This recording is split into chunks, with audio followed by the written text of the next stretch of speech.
Okay, so in this video we want to look at stationary points of a function.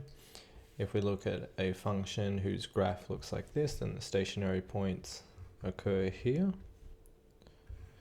And these are the points where the slope of a tangent line is 0.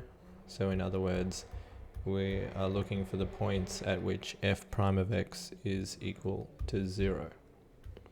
Okay, so let's look at some concrete examples. So let's suppose we want to find the stationary points of f of x is equal to x squared minus 5x plus 6.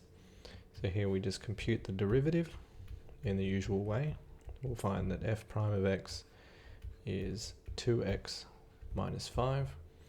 And so if we set this equal to 0, then we'll have that 2x is equal to 5, and so x is equal to 5 on 2. Okay, let's look at another example. Find the stationary points of f of x is equal to cosine of x. So recall that the derivative of cosine of x is minus sine of x. So we want to set this equal to 0. This is equivalent to solving the equation sine x is equal to 0 just by dividing by minus 1. And we know that if we look at, let's say, a unit circle, then if we take any point on the unit circle, then sine is given by the length of this component of the triangle, if this is an angle of theta.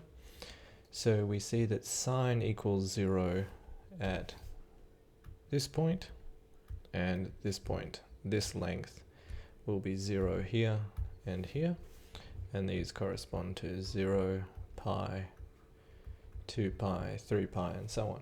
So what we'll find is that the solutions of sine x equals 0, x equals k pi, where k is some integer. So remember that the integers are just all the whole numbers, including the negatives and 0. So that just means we can take this point, and so on. Okay, let's look at our final example. Find the stationary points of f of x is equal to log x. So here the derivative is found using the product rule. So we'll differentiate x and we'll get 1. So we'll have 1 times log ex plus, now we leave x alone and differentiate the logarithm. And I have 1 over x. So here we have log ex plus 1. And we want to set that equal to 0. And now we just take the minus 1 over. So we have log ex is equal to minus 1.